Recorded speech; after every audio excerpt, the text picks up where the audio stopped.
Baik, selamat datang kembali di program Saksi Satu Kamera Sejuta Inspirasi. Anda masih bersama Bapak Muhammad Yasin. Dan Pak Yasin, apa yang kurang dari Indonesia sehingga seakan-akan korupsi itu kok semakin banyak ya Pak? Atau hanya sekedar terlihat di TV kesannya jadi banyak begitu Pak, karena sering diulang-ulang? Menurut Bapak seperti apa?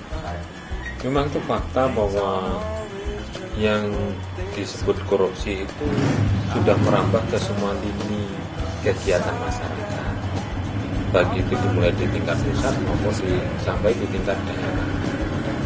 Ini tentunya ya dari kultur dan sejarah di Indonesia sendirilah yang menyumbang untuk menyuburkan korupsi itu tetap hidup terus, bisa survive sampai sekarang ini. Berarti betul-betul mengakar ya Pak ya? Betul mengakar, kalau menurut pendapat saya seperti itu. Jadi kalau dimulai dari zaman-zaman kerajaan itu kan masyarakat justru dibudayakan untuk misalnya menyetor sesuatu upeti kepada pemerintah kerajaan. Nah, jadi yang namanya penguasa, kalau yang sekarang adalah pemerintah, itu adalah minta untuk masyarakat itu melayaninya. Baik. Ya, misalnya bisa kita lihat di dalam layanan publik atau layanan masyarakat yang berkaitan dengan perizinan maupun yang bukan perizinan atau licensing dan non licensing, itu masih banyak praktek suap menyuap. Artinya apa? Bahwa yang seharusnya pemerintah itu memberikan layanan yang aturannya mungkin sudah harus dibuat jelas dan melalui prosedur yang juga jelas. Nah, ini kenyataannya masih banyak layanan publik kita ini yang masih terdapat transaksi pemberian yang sebenarnya tidak harus dilakukan oleh pengguna layanan itu kepada pemberi layanan. Baik. Itu ini menjadi poin penting sehingga sulit untuk dilakukan pemberantasannya, karena masyarakat sendiri yang merasa dilayani itu justru yang kadang-kadang yang menginginkan untuk memberikan sesuatu. Nah itu Pak, dengan dasar ini ikhlas kok, kita kasihan pegawai negeri gajinya kecil, seperti itu. baik.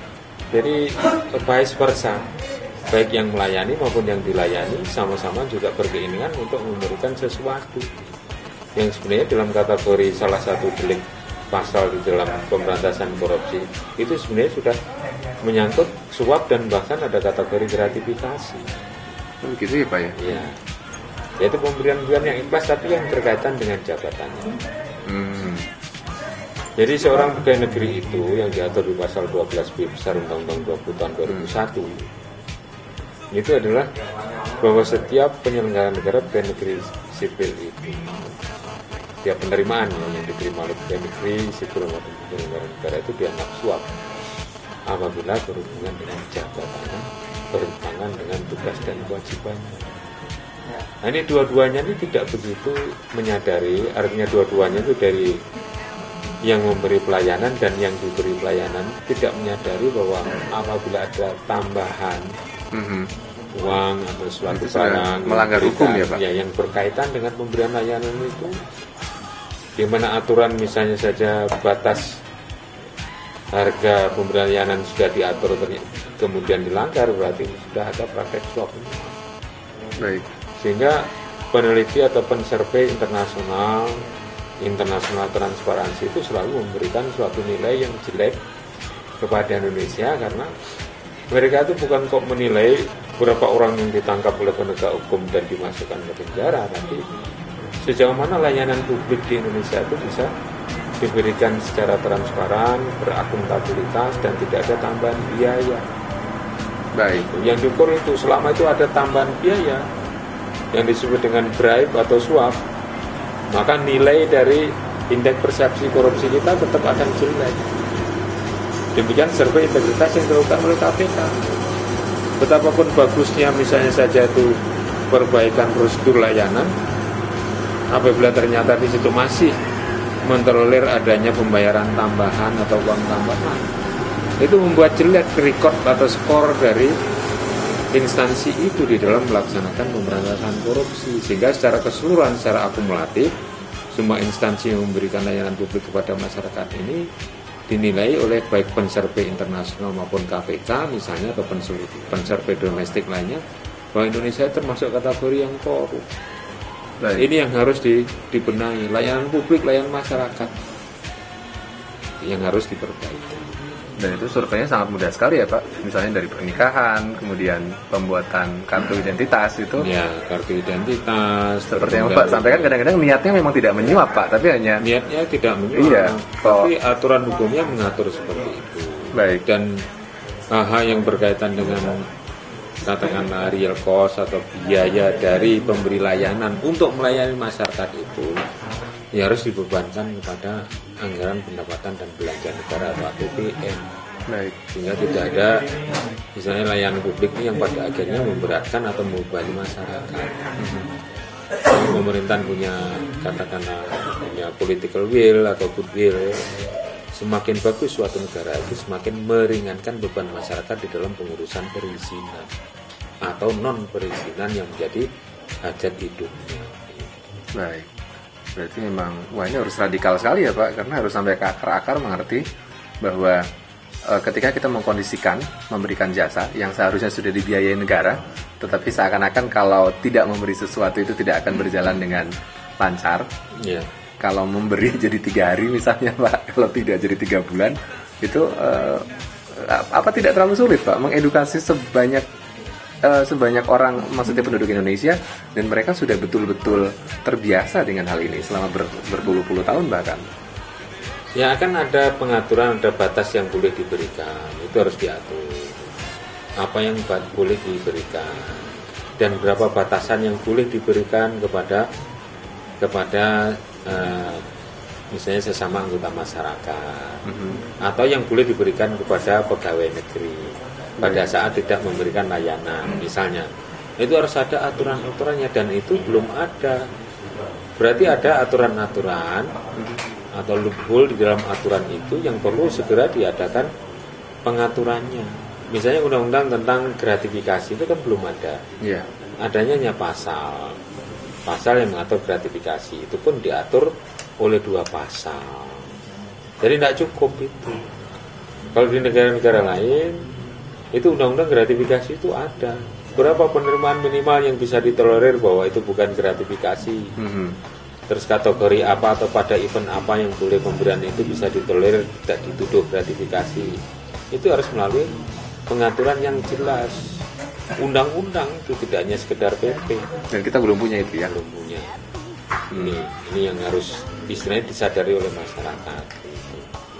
Jadi kalau misalnya untuk membiasakan masyarakat untuk tidak harus serta-merta memberi itu, betul. Saya kira bisa dilakukan suatu katakanlah metode pendekatan edukasi kepada masyarakat yang paling efektif, bisa saya kira. Ini laporan kekayaan dulu itu kan susah orang itu untuk melaporkan kekayaan. Apalagi itu sifatnya tidak wajib untuk seluruh pegawai. Itu menjadi aneh laporan kekayaan. Tapi karena dipersuasi, diberikan edukasi, orang itu pada lapor kekayaan, sadar dan transparan untuk bisa memenuhi akuntabilitas dia di dalam mengemban tugas negara itu sebagai pejabat atau sebagai apapun.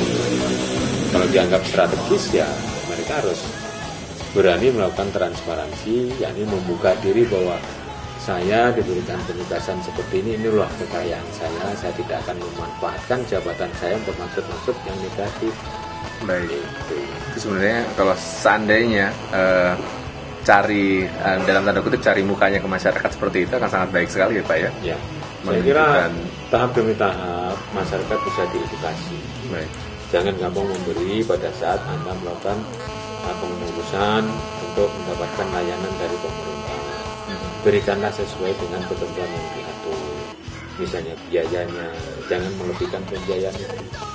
Baik. Dan pemerintah sebagai konsekuensinya harus mencukupi frontliner itu. Frontliner itu ya ujung tombak pemberi layanan itu. Baik. Harus digaji yang cukup, jangan sampai gampang tertarik dengan iming-iming pemberian uang tambahan itu. Katanya kalau dikasih berapapun, kalau sudah bakatnya korupsi akan tetap meminta juga Pak. Nah, ya itu kan harus ada pengaturan misalnya mengenai kode etik internal. Di samping PP 53 tahun 2010 ada kode etik internal yang mengatur bahwa apabila dia melanggar ketentuan-ketentuan yang dianggap bahwa itu adalah menodai fakta integritas misalnya, atau menjalankan pekerjaan secara profesional dan berintegritas, maka harus diberikan sanksi yang tegas. Baik. Jadi reward and punishment harus jelas. Yang berprestasi harus digaji lebih. Iya. Yang melanggar harus diberikan hukuman sesuai dengan tingkat pelanggarannya. Hukuman itu jangan ditunda-tunda, segera dilaksanakan sesuai dengan ketentuan. Seperti itu. Jadi tidak ada kesan kok yang jujur malah sepertinya biasa-biasa saja, yang tidak jujur malah tambah oke kelihatannya Pak, karirnya begitu ya. Tambah berhasil dalam pengumpulan kekayaan gitu. Dan yang paling penting juga itu pimpinan di unitnya masing-masing itu harus memberikan contoh. Contoh untuk tidak serakah, contoh untuk sederhana, contoh untuk amanah. Amanah itu artinya ya menepati sesuatu pekerjaan itu sesuai dengan ketentuan yang diatur. Baik. Belajar on time misalnya, belajar datang sesuai dengan jam kerjanya, jangan memerintahkan staf untuk datang pagi sementara dianya sendiri tidak ada acara rapat apapun dengan datangnya siang misalnya. Baik. Nah, yang seperti itu paling sulit untuk bisa menjadi lead by example atau memberikan contoh kepada bawahannya. Padahal itu sepertinya yang saat ini paling dinanti masyarakat adalah lead by example itu ya Pak ya, bukan lagi jargon-jargon. Satu lagi Pak Yasin, sepertinya mungkin zaman Bapak masih di KPK juga seperti itu, banyak orang yang dipenjarakan, banyak orang yang dihukum karena korupsi, tetapi tidak mengurangi, bahkan sepertinya yang terungkap selanjutnya semakin banyak begitu Pak. Apakah tidak efektif hukuman atau orang yang tertangkap dikasih baju KPK juga misalnya, itu kan sudah cukup memalukan sebenarnya Pak. Tapi kok sepertinya semakin banyak kesan yang diterima masyarakat, sepertinya tambah banyak Pak yang korupsi dan sepertinya tidak terpengaruh dengan penangkapan yang ditayangkan di media-media. Iya. Saya kira juga prinsip yang banyak yang diajukan ke masyarakat atau para ahli hukum itu juga harus kita cermati dan harus direspon oleh pemerintah, bahwa buatlah sistem yang membuat jerah orang itu melakukan penyimpangan. Jadi bagaimana dia itu bisa jerah kalau hukumannya ringan, kemudian setelah sesaat habis korupsi hukumannya selesai dia tetap kaya, dan dia mengulang kembali gitu. Nah ini saya kira hal-hal yang membuat jerah itu harus diidentifikasi dan itu harus diterapkan sehingga orang tidak mengulang lagi perbuatan lamanya, atau yang belum terkena kita tidak mencoba untuk melakukan hal yang sama. Ditangkap misalnya di Sabang, muncul lagi di Merauke misalnya, ditangkap di tengah, muncul di barat atau di timur. Sistem diperbaiki, kemudian punishment harus tegas dan membuat jerah, dan pemberlakuan konsisten. Misalnya kan sekarang ada undang-undang tindak pidana pencucian uang. Iya. Jadi hasil penyimpangan, hasil kekayaan yang dia tidak bisa membuktikan asal-usul kekayaannya, itu harus disita untuk negara. Pada periodisasi, pada jabatan tertentu, misalnya jadi direktur gajinya misalnya 15 juta, kekayaannya kok ratusan miliar, ini dari mana? Apabila tidak bisa membuktikan asal-usulnya, itu disita untuk kepentingan negara. Kecuali itu adalah yang memang warisan misalnya dari orang tuanya, mungkin ada bukti-bukti misalnya hibah atau warisan dan dia sebagai ahli waris dan rekam jejak orang tuanya. Baik. Kalau orang tuanya sederhana yang tidak bisa mewarisi sampai ratusan juta, loh ini kok ada ratusan miliar misalnya. Jadi memiskinkan koruptor itu sebenarnya sudah mulai dilakukan sekarang ya Pak ya? Mulai dilakukan sekarang dengan adanya Undang-Undang Nomor 8 Tahun 2010, dan apalagi kalau nanti ada undang-undang misalnya aja pembuktian terbalik. Boleh diterangkan sedikit Pak? Masih sedikit awam dengan pembuktian terbalik itu Pak. Pembuktian terbalik itu sebenarnya kalau di negara-negara tertentu, tapi memang asasnya itu mereka itu azas suudzon begitu Pak. Iya, azas suudzon, dan dia menerapkan sistem European Anglo-Saxon system. Jadi bukan hukum yang didasarkan atas bukti material gitu, boleh menuduh dulu.